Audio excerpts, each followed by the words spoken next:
Hey guys, it's Matt Hanham here and welcome to the Amplify Your Business podcast.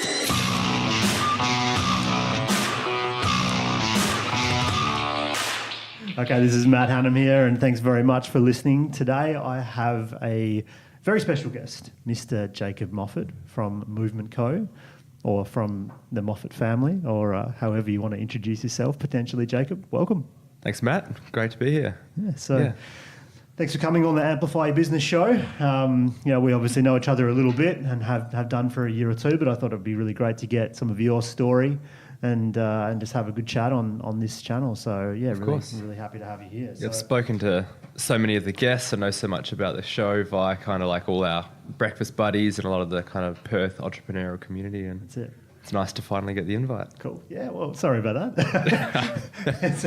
I've still got a long list of people I'd love to get on, but definitely you're one of them. I know you've had an interesting story and a lot of that, all the story I know is around Movement Co. Yeah. So do you want to just let us know what Movement Co is and what you're about? Yeah, so Movement Co is a sort of body weight themed gym. So I found that I've always been into fitness my whole life, sport, training, but the traditional kind of go into a gym, run on the treadmill, lift weights sort of thing never really interested me. I did a lot of team sport and then eventually individual sport through like triathlons and things when I was probably late teens, early 20s.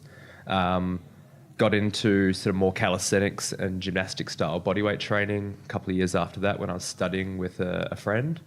And then when I was doing my trainer experience for the end of my personal training certification, I actually got into CrossFit and therefore started more kind of heavy, high intense lifting and just really liked that aspect of a small gym sort of close culture versus big gym, no one talks to each other, everyone's got their headphones in.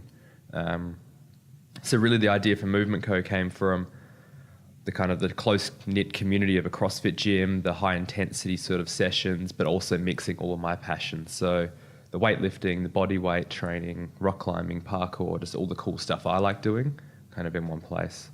It's a pretty unique gym, right? I mean, there's not a lot around like it. And I guess like it's interesting to see where your story comes from. And it's really just scratching your own itch, I guess, in a lot of ways. The gym you wanted to go to just didn't exist, or certainly not here in Perth, right? Yeah, it's that kind of old school saying, build it and they'll come, kind of. This is all the stuff I wanted to do in the gym that I wanted. A lot of the coaches I was training with at the time liked the vision and came on board, and now like that's our core team. And essentially all our small communities kind of gathered together, and then over time we just attracted more and more. So just to paint the picture for those listening, this gym, you don't just walk in and see all the weight machines and all the usual stuff. I mean, you have dumbbells and that in there now, or? Yeah, so we've always had barbells, kettlebells, dumbbells, but that's it as far as kind of weights go. So there's a lot of racks. You've got, obviously parkour. There's a lot of gymnastic mats and equipment and things like that in there. So it's really a different vibe. Yeah, right? A lot of people that walk in, it can be relatively intimidating to begin with because it's not something they're used to. People know they can walk into a normal gym, jump on an exercise bike or a treadmill, go on a machine and pull a cable and kind of roughly know what to do. Yeah. When they walk in and there's just bars to hang off and it's themselves that become the leverage, it's kind of, there's a learning curve and a journey that people go through to kind of get familiar and comfortable with that. Yeah. And that's why we predominantly work off a class-based structure where people come in, we got beginner-friendly classes, we got expert coaches that show you how to use your body as a weight and as the training resistance rather than using external weights. Yeah. So people usually start with classes and then gradually just move into doing their own stuff if they want to, or just continue to do the classes. Or yeah, so a lot of our members go through almost like a pyramid sort of model. They go into 1 or 2 classes a week just to kind of get used to it. Often they're still training at their local 24/7 gym, or they're maybe still doing something like running. So they just kind of dabble in it. They do 1 or 2 classes a week. Eventually they'll go, actually, I really love this. They'll build up to maybe a unlimited class model.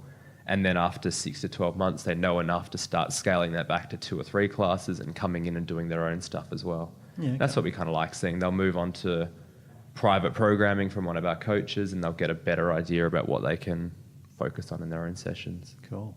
And like, so the thing that got me is because I haven't seen anything like it before, like myself. Like I know things are out there, obviously, with gymnastics and CrossFit and other things, but like the collection of what you've got there is pretty incredible. I mean, like you guys have handstand classes and things like that. And who would have thought as a grown man, you could get out there and do some handstands for an hour, Yeah, or at least try to. And that's been one of the most popular classes. Like people who I speak to kind of go, handstand class, is that really a thing? And I go, yeah, it's one of the, people love that journey of learning. Like when you're a kid, you play in the playground, you kick upside down. A lot of young girls especially went through gymnastics and learned to handstand, then just never did anything with it. So when they're 25, 30, 40, they kind of, no matter their age, they want to come in and get that feeling of being upside down again and finding that balance. And it's something to aim towards when you pick up a new sport. You've got that long journey ahead of you of learning all the movements and all the skill set required. And unlike something like weightlifting, where whether you're lifting 5 kilos or 500, it's the exact same movement and it really looks the same. If you're learning to handstand or doing something like gymnastics, all the movements and the progressions build upon one another, but there's kind of, you can see the end game and the journey along there, which is, people like that, I think. Yeah. Doing something a bit different. Yeah, I get that. So like in the gym, you know, I lift weights a little bit. I mean, sometimes lifting more weight isn't a great motivator, but I can see how, you know, in your gym and things you can, like I've always liked to test myself. And, you know, that's somewhat of a guy thing. It's not just a guy thing, but I've always just like, can I jump across that gap, or can I do this, or can I hang from that? And I think that's the kind of fun that your gym sort of allows you to bring some of that back in, because I think it can get like hard to get excited around just lifting more weight or doing something along those lines. And it's really cool. And obviously knowing that the movements are so different that, you know, it can be tough, and it takes you a while to learn, you know, and to gain a new skill. And it's not always a linear journey as with lifting weight, where you're just progressively adding a little bit more to the bar. Quite often you're purely getting strong enough isn't going to get you there. If you want to get certain movements, like what we call press to handstand, where you lean forward on your hands, you slowly draw your legs up. It's not just kicking up into a handstand as much as controlling your way into it. You need mobility and kind of flexibility through your hips, strength through your wrists. There's a lot of prehabilitation for joints that goes on before you can even think about doing it. So I like that word. Yeah. Prehabilitation. Yeah, it's kind of, I don't think it's a properly recognized term like rehabilitation, but we use it a lot to, it's assuming that you haven't got an injury, but you want to avoid it. So if you need to strengthen and kind of prepare your body for something, it's sort of, we do it a lot. Like I'm doing it a lot at the moment. My training personally is towards speed, agility, and sort of explosive strength, getting prepared for the Perth gridiron season in October. Yeah, so something I was going to raise as well. So let's so jump a lot into of that. my training at the moment is recognizing the areas of risk in that sport, typically ankles, knees, in terms of like ACL tears, awkward tackles, change of direction, things like that. So a lot of my training's around strengthening muscles and joints and things around my knees, hips, to ensure that I've got as much mobility and strength as possible to avoid injury when I kind of get into it. And it's a new sport for you, right? So there's a huge learning curve of learning the rules, the plays, the strategies, the best way to describe American football is sort of chess using human pieces, where two coaches are more or less battling each other with strategies, and then the players have very individual roles. And what is it like here? I mean, obviously we've got nothing of the scale of people that play the sport, but how do they, you know, is it a good league? How do they go about it? It varies a fair bit. Like over in the US, where obviously American football is their primary sport, they've got a really structured system where you go through high school. If you're good enough, you get a scholarship, you go to college, you move through 2 or 3 years, you study, and then you draft and go into the NFL. So they've got a very kind of progression there. In Perth, there's one league, the WA Gridiron League, essentially, and so there are some, every year they reckon there's probably about a third of the team are brand new, so I'll be one of that probably 20, 30 guys in the team that are learning it for the first time. There's a few players in each team that are typically from the US studying in Perth and want something to do and are therefore pretty high caliber. So it's almost like having it's the equivalent of like waffle, like the Perth Australian Football League, where you've got a couple of AFL players plus a couple of like 40-year-old retired guys playing. So there's a real variance within each team. I guess they're great to learn off and try and, well, hopefully, that's it. Like there's a couple of guys in the team that I really aspire to be like, and that's good. There's always someone you're pushing to sort of emulate. Yeah. So take me back to the start of Movement Co. I mean, so you're out there, you're training to train people, and you realise there's just no gym out there that really ticks the boxes for you. How do you go about starting? How do you go about creating this space? Yeah, that was a good one, because getting something from idea to actualization is the hardest part. For us, it started as the seed of the idea was Jason, one of my teammates, and I were studying our Cert 3 and 4 together. Both loved calisthenics and we kind of dreamed of this idea of like a body weight gym. We knew that there was no one really doing it, just a gym full of bars where you could do pull-ups and muscle-ups and things like that. That's kind of where the idea started, and I thought, cool, let's progress towards finding a small place. He was working full-time at the time, but was looking to transition into PT and then eventually working with me. I had a small kind of outdoor training business, just kind of like boot camp on the river sort of thing. Yep. Plus another small business doing body scans, so like muscle mass, body fat, things like that. Yep.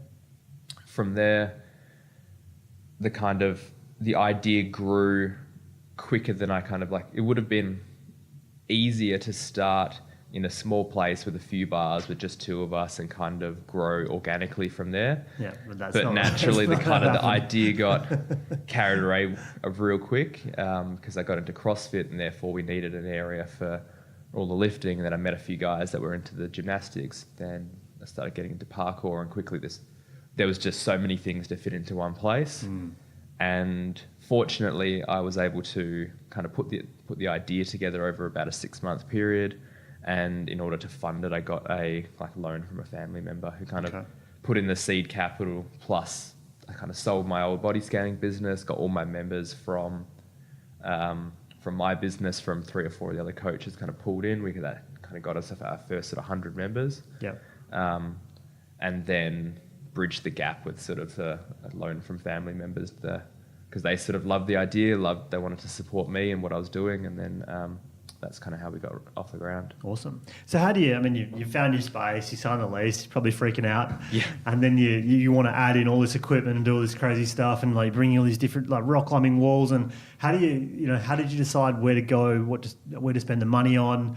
And then was there a couple of things that you really wanted in the gym that you weren't able to put in? I mean, what did that sort of question? Yeah, that was tricky because at the very beginning we didn't know what people would like. This is a brand new concept. We sort of had what they call in the tech space, like a MVP, like a minimum viable product. This is what the minimum we could do to release to the market and kind of test and adjust and see what people kind of liked. Yeah.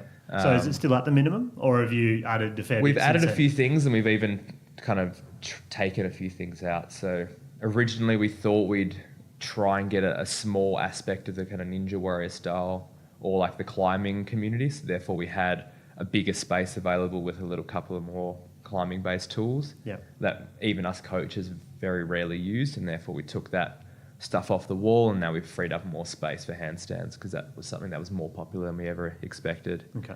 Yep. Similarly, a lot of even the climbing wall we thought originally would be really popular, but we found over the last couple of years that people who are into rock climbing tend to just be into rock climbing. They're less likely to do a variety of things, and therefore that area, even at the moment, whilst I'm using it for the kids program, has probably got a 6 to 12 month lifetime on it before we think about kind of reusing that space for something else. Yeah, okay.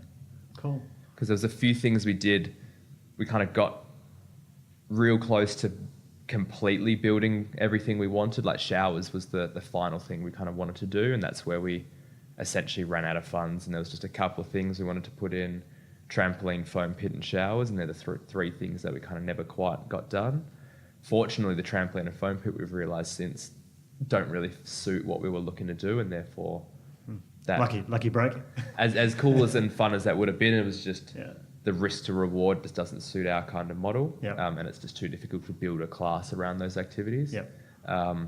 Whereas now we kind of think had we put in showers from the very beginning, it would have made it so much easier, because that's probably one big bit of feedback we get a lot, is that people can't train in the morning, have a shower, go straight to work. They kind of have to go home or whatever, or potentially have a shower at work. So that's just one thing we find tricky at the moment, is getting around that. Yeah, right. So they're on the cards to install those, or?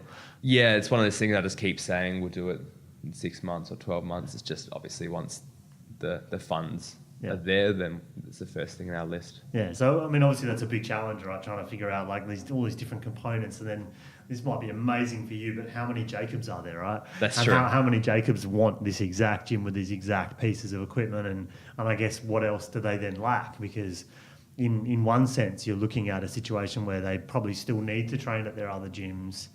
Or no, don't need to, but some people will want to. So it's like you're not just like replacing a cost; they're sort of adding another cost on top. Yeah, it's true. And you had to work out. You have to give them what they want to convince them to come and do that. Yeah, right? and that's the one thing we often remind ourselves that we're getting better at now, is providing things that people that our members would like, not just what we would like. Mm-hmm. So a lot of the training we do, whether it be heavily focused on mobility, or it might be the way our coaches train, is 2 to 4 hours of kind of just chipping away at volumes of body weight drills per day, whereas our average member comes in maybe once a day for an hour. So the way we train versus the way we train our members is very different.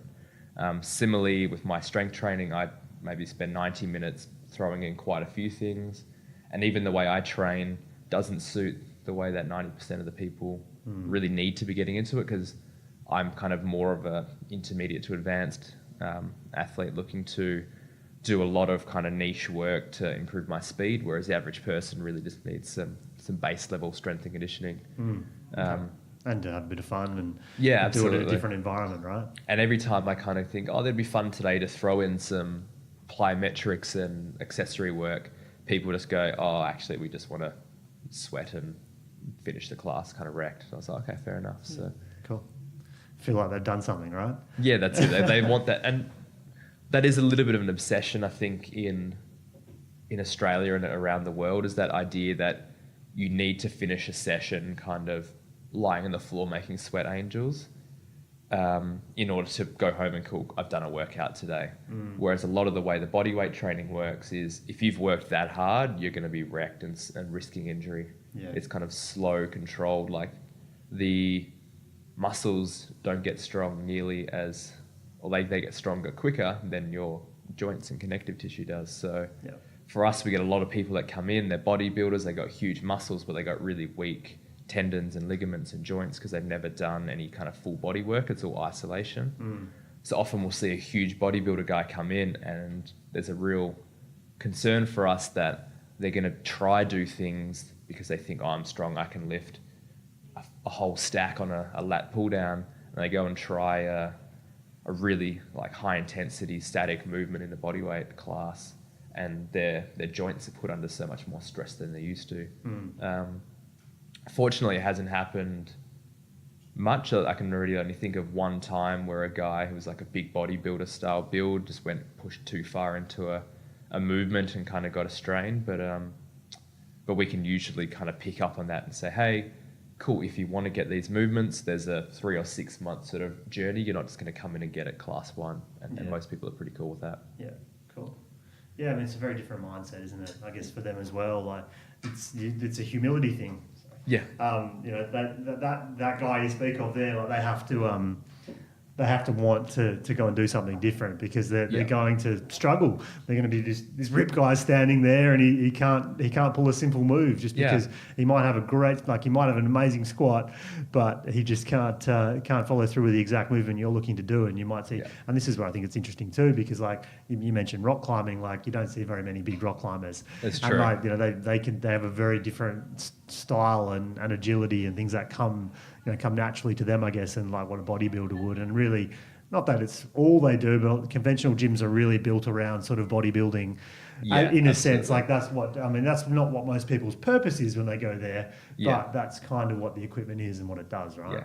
And at the core of even a lot of our own members is people just want to look good, feel confident in their own body, and kind of and feel like they're kind of working hard. So Isn't that I mean, I'll jump on the working hard bit, right? Yeah. And as you said before, like I get that. I do the same thing. Like, yeah, you might be lifting heavy, and if you only do a 30, 40-minute session and you're lifting some heavy weights and you're not really sweating that much, Yeah. you have this weird feeling at times when you leave, like I haven't really done enough work or otherwise, and that's not the case. Like you have. It's typically not until the next day or the day after where you get that kind of physical feedback, like, yeah, cool, muscles are sore, I've done something.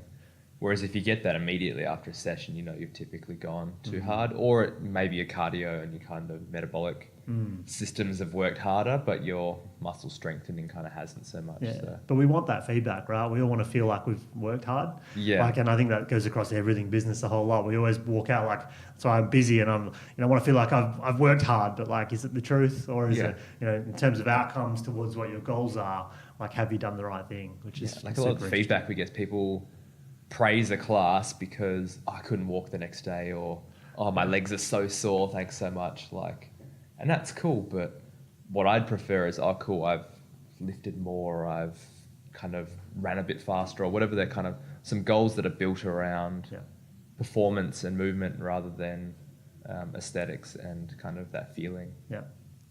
So what do you think's the biggest challenge business-wise? What's when you walk out with a new concept, it's always a tricky road.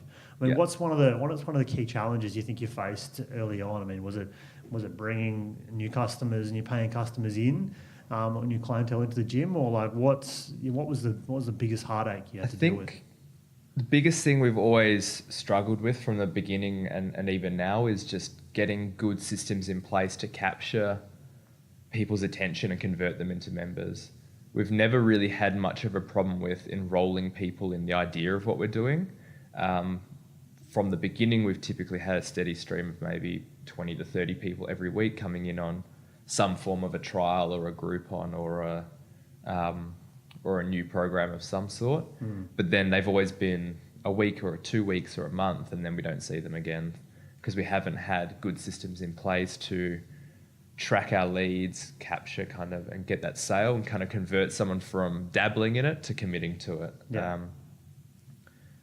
Recently, we've just moved to a straight into a membership model, which just rather than having that lead into a trial, into a member sort of model and getting a huge basket of people and capturing 2 or 3 of them, we've just gone, cool, let's just get those 2 or 3 straight away. Yeah, okay. We're getting feedback from coaches and members that having too many people in classes that would they're just like you're constantly having to work with all these newbies and beginners, and knowing that they're not going to come back the next day, you can't ignore them. You've got to assume that they're going to be here. And then our members kind of constantly see people cycling through. Our coaches are putting all their attention into these new people that will realistically be there once or twice, and not putting that attention into our core members that actually pay us and kind of keep us alive. Yeah, okay. So then recently we've kind of gone, cool, let's try put a little bit, get people straight into a membership, make it pretty feasible to start with for their first month, but then knowing that, cool, when they're in that first class, we can go all in and help them, knowing that they'll still be there in a few months. Yeah, cool. So your revenue grew okay. Sort of how did you? I mean, it would have been tough to come up with projections and work out how many members you were going to get and what you were going to do, and having enough money in the bank. And obviously, when you're raising capital or family and things, it's always a little tricky in that as well. Yeah, so, of course. Yeah, was that really the biggest struggle you had? Just trying to build new members, let people know that you're out there doing something different, and then also getting them to convert. Is it? Is that just the normal process where people just think they want to do something and fall off like any other gym, or is it something that you just think they needed to like get into the rhythm of how you are different? I think for us, like projecting or knowing what a realistic rate of conversions from like a trial into a membership, for example, I didn't have anything to base that upon. Like no one in our team had done this before. None of us had gyms. No one had that experience. So all I had is I knew how many members we needed to survive. And then I kind of thought, cool, what's our kind of runway for cash flow essentially? So funnily enough, when we first started, our member target was 400 because I knew that's the point at which we can pay all our coaches a full-time salary, have a bit left over for profit and reinvestment and things like that. Yeah. And initially I thought if we got, I think it was like 30, 40 people a week, we'd get to that in like 6 months. And now, funnily enough, we'll be probably coming up on 3 years in December, and that's realistically when we'll get to 400 members. So yes, we'll get there. It's taken a lot longer than I expected. Yeah. And therefore, like you paint this dream, you tell all these coaches and your teammates, you can have this income at this point, and we're going to have all these cool incentives, and like the businesses can have all this cash, and then it takes longer and longer and longer, and then you're constantly having to readjust your expectations, and therefore the expectations of not just yourself but the whole team. Make sure they keep pushing and pushing towards this goal that forever keeps kind of seeming further and further away. And now that we can kind of see that we're making progress and that the end is in sight, it's kind of, there's a bit of a reinvention. We're starting to go, cool, yeah, this is actually achievable. It's just taken longer.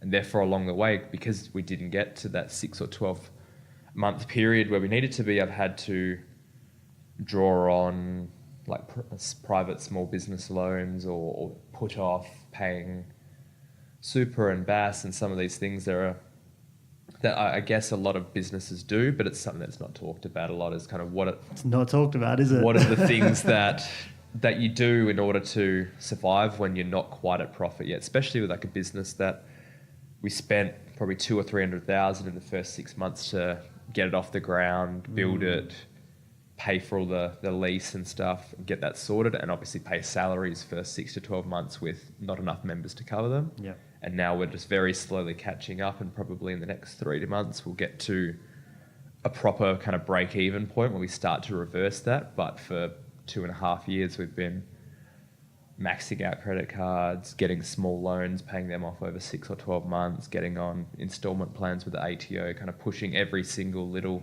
thing we can do. Survival, right? Yeah, absolutely. And it's just the truth. Like I've been in businesses and across so many, and like the game, step one is to survive as long as you can. Yeah. I mean, how many people do you know, like I do, you know, among the sort of WA, but also Australian communities of entrepreneurs or people that are trying and aspiring to be, people don't last. And it's not talked about. Like most people's businesses aren't there in 3 or 4 years. Yeah. It's just a fact. And it's because no one really talks about like this part.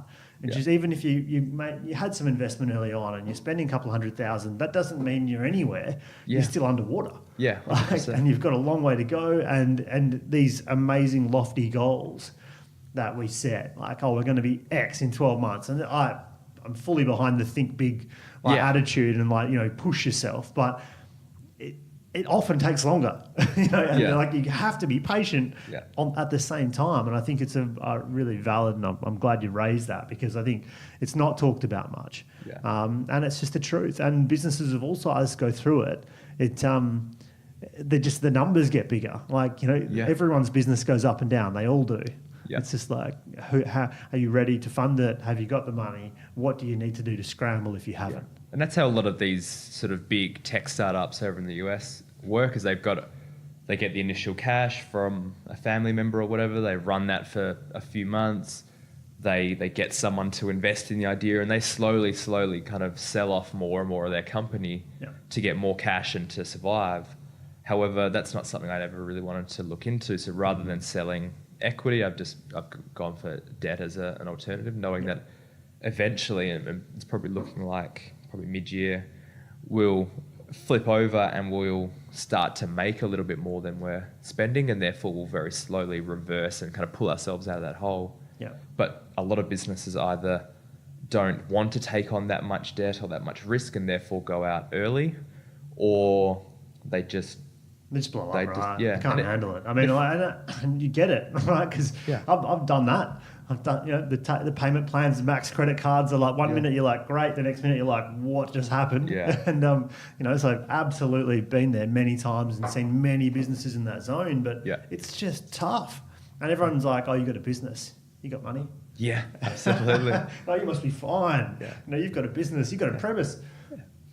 Premise costs money. That doesn't make money. Like you have to do something else. The biggest one I get all the time is like, oh, Movement Co looks like it's really killing it. I'm like, yeah, like it's an looks like awesome it is. place. And obviously we got plenty of members, but because we've got so many staff, so many expenses, obviously, and now we've got a fair few debt repayments and stuff. Yeah, we're keeping on top of things, but it'll still be another couple of years before the behind the scenes internal finances reflect the external sort of look of success. And the truth is, you are killing it because it's a new concept. Yeah. It's proven that it's working. It hasn't moved at the speed you've wanted it to, but it's proven that the model works, and you'll need some time to recover.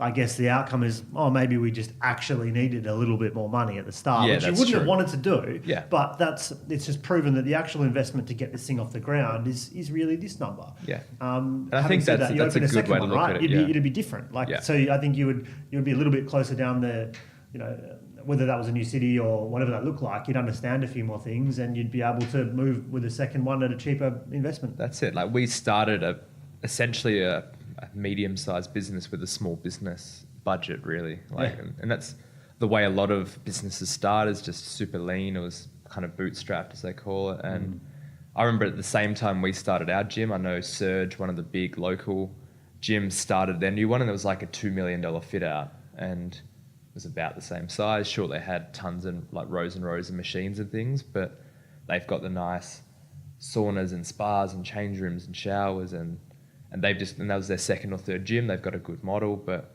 I thought, cool, for 10% of that, we've been able to do something remarkably different, but also kind of just as valuable. And you're right, had we had 500,000 instead of 250 from the start, we would have probably gotten to now and been like, oh, cool, actually that was probably more realistic. So, but you also probably wouldn't have done it. Yeah, it would have just been, whoa, do I want to do this? Yeah, that's right. And I think that's an important thing to remember, is that for us, like, that was scary but just manageable. And especially cause Mum had no idea what was involved, she didn't know what parkour was, she didn't see the plans. It was kind of purely, as most family-based loans are, it was just on blind faith. She backed me, not the concept as much. She thought, cool, I trust Jacob, I know what he's doing, I want to give him the chance to kind of follow his dreams and see where it's going. And I know in those first 3 to 6 months where I had to go back a couple of times and go, oh, hey, we need a little bit more, she started to be, oh no, what have I done here? Yeah. And it's only in the last probably year or two where things have started to come together. Obviously, the longer and longer the gym survives and keeps thriving, and we were in the media and she got to show her friends the picture of us on the front cover of the newspaper, and that's where she goes, actually, cool, this is... Good investor relations. Yeah, absolutely. So she starts to go, cool, I'm really proud of what Jacob's done now. Yeah. I think I'm starting to become more okay with, yes, that it's going to take a while, we'll get there, but be proud with where we've got to. Because we've come a long way. No, definitely. That's what I was trying to say as well. I think you've created an amazing space and you're doing something different, and it's not that easy just to convince everyone to do things differently. Yeah. And it does take time. That's one thing it does take, is time. Literally, I was at a kid's birthday party on the weekend, and someone said, "Oh, but I've taken my kid to this amazing new gym up in Aussie Park," and I was like, "Oh, what's it called?" And Movement Co. And I'm like, "Yeah, great." And they're like, "Oh, yeah, because this particular kid, and this is a great example. I mean, this kid's not amazing, or hasn't really found a team sport that works. Isn't really super competitive in that space, but." The parkour and some of those other things that he was exposed to, he absolutely loved it. So it gave him a different outlet. This kid likes gaming a little more. Doesn't really like that type of competitiveness, but that individual competitiveness. Yeah. And so his parent was raving about this opportunity to go to this gym and what it had done for him. And I know you do kids programs and holiday type programs and things like that. And I think it's really cool because it provides another option, right? Yeah. And that's one thing that was never part of the original plan. It's just something that evolved over time, and that's something that good businesses are open to, is just new revenue streams, new ideas, new ways to leverage. Because for us, we knew we've got a lot of space, a lot of free time during the day, and obviously during kids' holidays, we thought that's where it started. It's kind of, we had 2 weeks in the holidays, why not put on a few classes during the day? Or we've got parents that are bringing their kids to these afternoon classes from sort of 4 or 5 o'clock. Why not put a kids class on at the same time. And Yep. originally it was just a couple of classes. It was just something to do.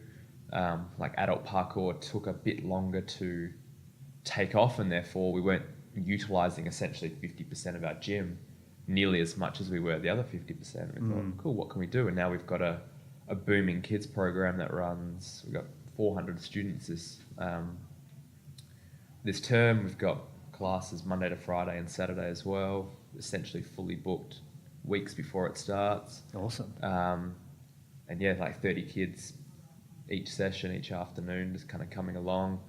We've finally got a really good structure with our coaches, the way it's working. It impacts fairly minimally on the adult program, which is an issue we had originally, is having 60 kids running around. 60 kids in a building and plus 20 or 30 parents at a time. It crowds the place a fair bit, and trying to have that not impact on our adult members and therefore influence our sort of essentially our core business. It's taken some time, but now I think we've really nailed the balance, and we've got a program where we've got kids from 5 through to 12 that if they like it can then continue into our kind of adult program and then eventually into our body weight. So we've got our members from 10 years time are potentially starting now at 5 or 6 years old. So So you've become a daddy too. Absolutely. Recently, or ish, about 6 months now, is it? Just over 6.5 months now. So congratulations. Thank you. The big question is, how has that impacted you as an entrepreneur? It's made me much more aware of my sort of work-life balance. Obviously, when you first start a business, you're very much all in, and that an ounce of your time or spare time is spent in the business. You may be working 6-7 days a week, 10, 12 plus hours a day, and it's just, when you're married, and especially if you've got a family, that's a big draw. So for me, obviously, I don't know if it was on purpose or just by incident, but I timed it fairly well, is that we got married about a year or two after. Kind of, we knew we were having kids in a few years. We started the business then, where we didn't have a mortgage, we didn't have children yet. It was just perfect time for me to go out and take this sort of big risk. I had a lot of time. Ainsley was working full time, and therefore her income covered us for a fair bit while I was sort of not able to pay myself yet. Yep. And now I had Henry a bit over 6 months ago. Even in the lead up to that, I was starting to shift the way I spent my time. I locked myself into more of a 9 to 5, 5 days a week kind of structure as much as possible. Now it's probably more like 9 to 6 because of the kids program, but I try my best when I'm at home to switch off and kind of, even though running a business is a 24/7 sort of job, I try as much as possible to work at work and be present at home. And especially now, I've set myself up where I don't have any morning commitments at the gym, so I can get up on my own time. I can help Ainsley and Henry out in the morning and then kind of head in whenever I'm ready. Cool. The whole point, right? Yeah. And that's why we do it, for freedom in a lot of ways, right? Absolutely. And we get freedom, but it's sort of like with conditions or like with a lot of work. But, if you're able to already get yourself into that structure where you can take your time in the morning, you can spend time with your family. I mean, that's what it's all about, right? And obviously, as a dad myself, there's a lot of draws to, the business pulls you away a lot. And one of the big things I notice is it's about that presence, that presence of when you are there. Yeah. Make sure your head's not just completely off with the fairies. You've got to try and separate at least a little bit to focus well. And that, 10 minutes of time is far better than sitting around for hours if you're just distracted. That's it. And like this morning, for example, I was a little bit late to our breakfast because Henry got up a bit later, and I thought, cool, why not spend 15 minutes with him this morning? Yeah. Pick him up, change him, kind of hang out with him, play for a little bit because he's just woken up, and then head in. And I do the same. Like, obviously, when I got to be there for a 6 o'clock class, I have to be a lot stricter with my time. Whereas now, if I'm just going in to start the day or do some admin or marketing or do my own training, that can wait 15, 30 minutes or whatever. If there's an extra task I can help out with at home or things like that. Cool. And you're right about the freedom aspect. Is a lot of people start their own business because they don't want to work 40 hours for someone else. That's right. They don't want to work, actually. Yeah. Well, let alone 40 hours, let alone realising what comes with it, right? That's it. Like, you kind of get the freedom to choose which 80 hours of the week you work, essentially. You get the freedom to choose which hours you're going to try and sleep. Yeah, that's it. The rest is work, right? And like the goal for most, it's kind of, there's that stupid saying like, I'll work really hard for this amount of time so I don't have to work at all eventually. And that's assuming that very rarely do people set up properly systemized businesses where you're not actually required to work in them. It takes, if that was the case, everyone would do it, and every business owner would be a Richard Branson sitting on a beach kind of running their phone via their mobile. Richard Branson does an awful lot of work, like even though it's and it's true. Like a lot of people see it as you can sort of set that up, and one day give X hours now for what's going to happen in 3 years. Yeah. Most of these businesses still require some form of activity. There's really not a lot of passive businesses. And that also assumes that you don't enjoy what you're doing. It's kind of, I'll put up with this terrible thing that should be my passion for X amount of time. So when my real passion is to sit on the beach or whatever, well, if that's the case, why not just work for someone and holiday every quarter? But yeah, that's it. Well, I think it's a bit of a dream. I think a lot of people put it up on this pedestal, and it's like, yeah, it is, and it can be, but it's you better understand what you're getting into, and it's certainly not a free ride, right? So, yeah. So what content, like, what are you listening to at the moment? What are you reading at the moment? I know you're always, we've talked on stoicism and many other things, and so what's got your attention right now? I typically I don't listen to one full thing, or if I do, there's always a few things I'm always reading something or listening to something. At the moment, I'm listening to Mark Manson's book, The Subtle Art of Giving a Fuck. Yep. A really good one that he wrote a couple of years ago now even, based on his blog, and it's finally been released on Audible. It's almost like a light-hearted modern-day version of Stoicism, essentially, where there's a lot of the really hardcore stuff that you can really dig deep into a single sentence and push it for hours and reflect on it, whereas a lot of his stuff is just about is taking very seriously the things that you should be taking seriously and not caring about the things that you shouldn't, which is just his version of the ancient Stoic sort of philosophy, where it's be passionate and care about what's important and then forget everything else. And it's a catchy title, right? Like Absolutely. It's a good book. Like I think it's a great book, and I think the more of these books that are written, because I think like particularly Stoicism is when you go back to the older texts, it can be hard to digest. Yeah. And I think these fresher books with the similar take are really useful to get in the hands of a lot more people. Like, can just digest it a little easier. And like I read the Daily Stoic like most days. Like like a lot of people we hang out with, I've been trying to get into a better routine and habit of journaling, reflecting. Kind of now that I used to have a 6 o'clock class on a Wednesday, and I've just flipped it to the evening. So like Monday to Friday every morning, I'm not required to be anywhere. So now I can try and get a better structure of getting up, making the bed, sitting down, journaling for a bit, kind of trying to do that as a habit, because I know I've seen the people that have done it routinely and strictly, whether it be Justin or Marco, some of our mates that have done it really well and got a lot of value from it, versus others that have just dabbled into it occasionally. And I often find when I look at the dates of my journaling, it's almost every Thursday morning after we've gone to breakfast, I've gone to work and be like, actually, that's right, I need to journal, and like it'll give you a bit of an incentive, bit of a kick. So I read that. It's an easily digestible passage. I use that just to reflect on it. Sort of like we describe it as like trainer wheels for journaling. It's just that initial step. It kind of structures it for you. But I'm always keen to read anything new from Gary Vee. I follow him and I go through phases where I listen to and watch everything and digest it for a bit, and then I let it slide for 3-6 months, and then you kind of, because he often drills the same thing over and over and over again.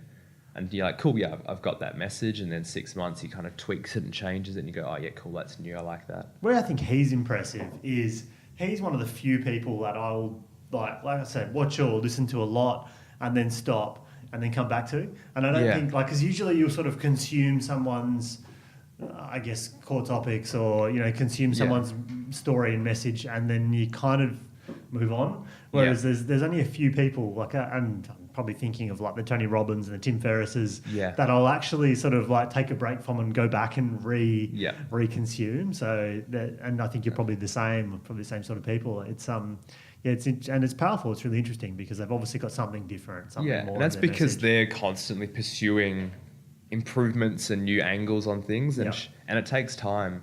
Like Gary Vee's really big on the fact that I'm going to show you all the little things I do daily, and even what he shows you is really a snippet of his actual bit, day. Right? It looks like his whole day, and it's 7 minutes. Yeah, that's and you're like, I don't know what he did because he probably does client meetings all day, which are confidential, and he can't show them. Or if he really showed all the boring stuff he did all day, like you'd be like, oh, whatever. But, super boring. But the or point maybe not for him, but you know. Yeah. But the point there is that he kind of shows this is the body of work and the tasks that you need to do, and if every day it's just a little bit different. Like if you're constantly doing all these new and exciting things every day, you're really not going to be progressing in any particular direction. Like I call it daily movement. It tends to be every couple of days or so, because if you train... your posting's been awesome. Like, it's so, really cool. And people will, initially there was 30, 40 likes, and now it's down to 5 or 6 because people just go, oh, Jacob's doing squats again. Jacob's doing... Like every now and then it gets interesting and people like kind of new stuff, but I'm not trying to reinvent the wheel every session. It's just progressing towards different versions of things. And it's the same thing. A lot of the people I follow on Instagram have daily movement or daily handstands, for example. And a handstand, if you watch it every 3 months, gets pretty exciting. If you watch it every day, it's not really. It's the same thing when you've got a young child. If you're an uncle and you see your kind of niece or nephew every 3 or 6 months, like, wow, they've grown so much, they're improving, it's amazing. If you see them every day, it's hard to pick up on those little things. Right? That's it. No, it's really cool. So if you were, on that note, on content, if you were to take one book, you were locked away in solitary confinement for a year, and you had one book to take with you to keep you sane, to keep you entertained, whatever that might look like, what's the one book you would take in? One book I would say. It's a good question. What's the one book that I would want to delve the deepest into, I guess? I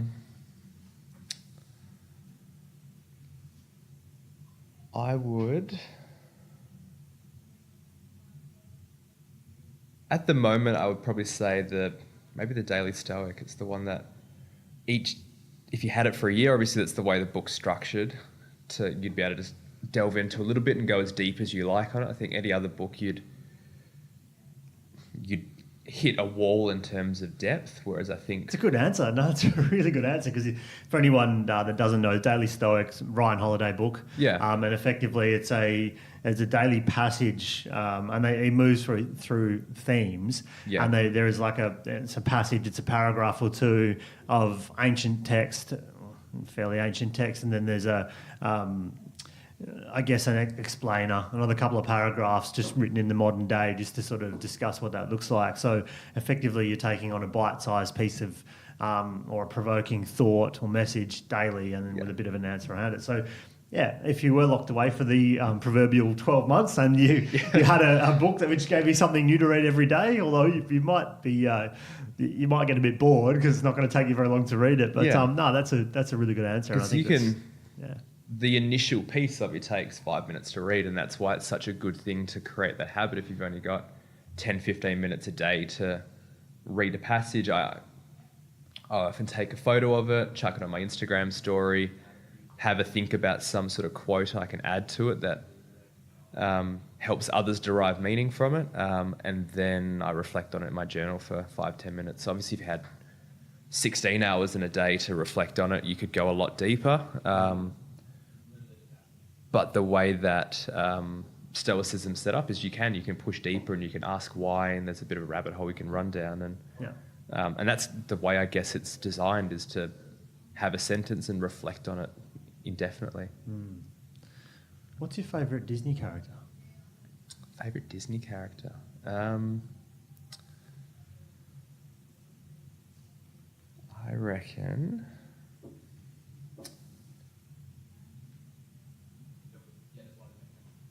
I say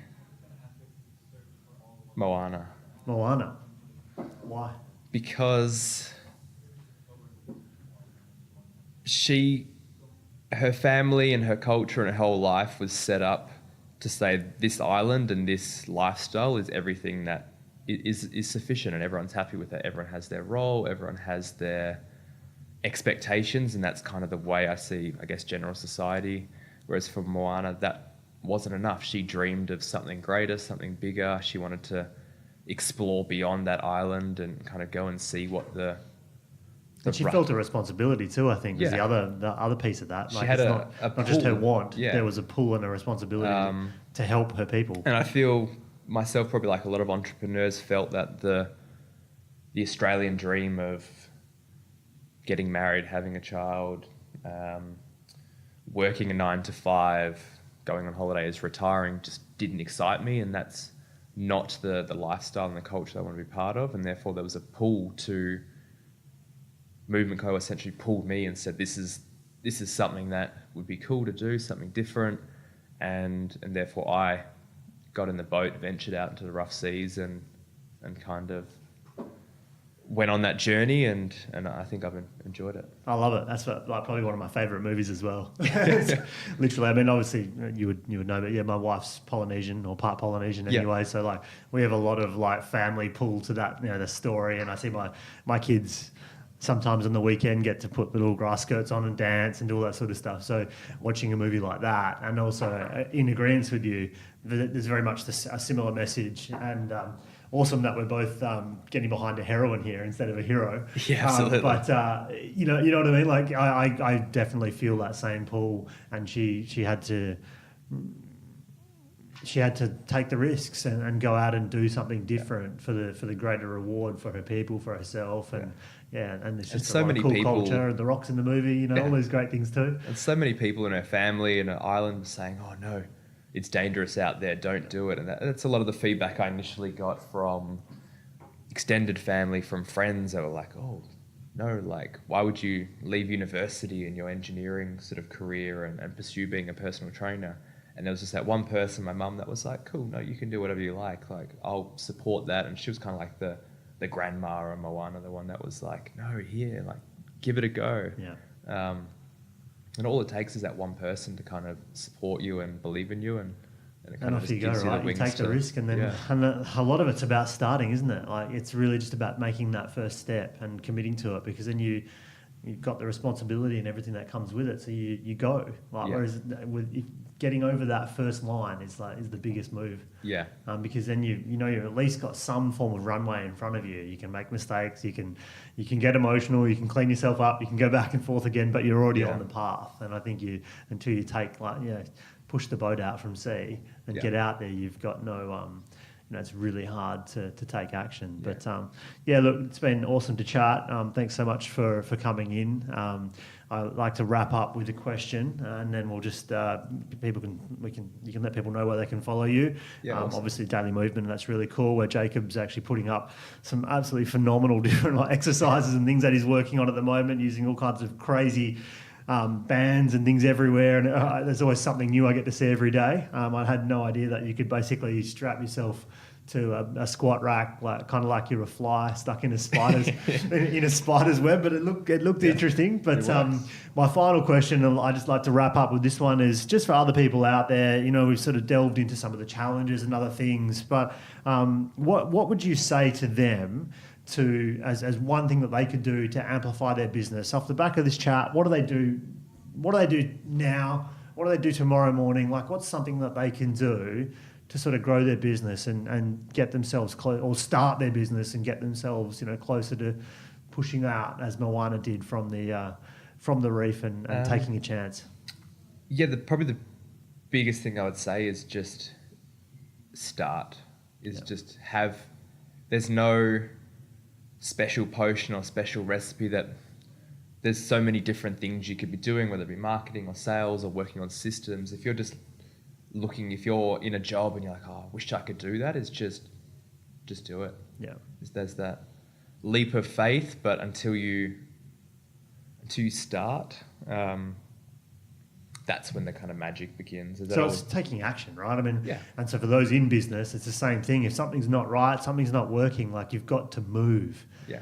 Movement co. No pun intended, but you've got to take some action. I think that's what it's all about. And I guess your training would really help in a lot of ways towards business, and because it's not as simple as picking something up at times. Like you've got to really take some time to work on the prehabilitation? Prehabilitation. The term you used, I'm going to keep using that. I love it. The prehabilitation, you've got to build yourself up and get there, and it's not. You have to have some patience. I think is the key to that. So kind of action builds upon action as well. Yeah. People find that when they start training, they go there and then they come back the next day, they're not quite as sore, or they start a new diet, and then like I find that. On the days where I train, I tend to eat better. On the days that I train better and eat better, I have more energy, and therefore I work a bit more, and everything kind of builds upon. But you just need that one thing to start, and it could be as simple as registering a business, or if you're looking to get started, or looking up. Go buy a domain name. Yeah. Go and spend $20. Like you would have spent it in the next 5 minutes on lunch or something anyway. Go and buy a domain name. If that's, get your idea in place and just start doing something, right? For those listening, like it is hard to start, but you can take micro steps just to start to consider some form of, get some momentum going. Yeah, and if you're already in a business and you are looking to improve it, you always know what you need to do. People know to lose weight that you eat better, you eat a bit less, you train a bit more. Like people know what they need to do. Yeah. It's the doing and the execution and the discipline that's the tricky bit. If you need some help with discipline, grab a copy of Jocko's books and Jocko Willink. The Discipline Field Manual is a good one. But essentially just whatever you need to do and you know it, just do it. Awesome. So where can people find out about Movement Co. and Jacob? Movement Co. at Movement Co. on Facebook and Instagram, nice and easy. No one was able to take that one from me, so that was an easy one to sneak into. Yeah. Someone had already taken at JMoff, so I am at JMoffMC. Yep, at JMoff, MOFF. MOFF MC for Movement Co. or Master of Ceremonies, however you prefer. And just movementco.com.au? Yep, movementco.com.au. There's plenty on the website as well, but I think there's a fair bit of content for those interested. There's a ton of video, images, there's footage, there's plenty of stuff across all the channels, and that you can get a good look at what it's about. But anyone that even remotely sounds sounds like or thinks this might be cool, like definitely I'd recommend going and checking it out. There's no sales pitch or promo here. Yeah. There's no kickback here, but it's just something different. And I think sometimes people are a little wary of it, but I'd say just go and give it a shot. Like it'd be really cool. Yeah, absolutely. Look, thanks so much for coming in today. Always good to chat. There's a lot we could probably dig in a little deeper, but I just really like. I know your story has some challenges in it, like so many do, and particularly some of the finance stuff. And I'm really glad. I really want to get those stories out there for people because I just think it's just glossed over. Yeah, of course. Not enough. If people are more aware of the journey, then they're maybe more likely to take it on as well. Yeah. So thanks for your honesty. Thanks for coming in. And until next time. Appreciate it, man. Cheers. Thank you. Hey guys, Matt Hanham here, and I really hope you enjoyed that episode of the Amplify Your Business podcast. I hope you got some awesome value out of the experience, and I'd love to hear comments below, or if you want to share it with your friends, that'd be great too.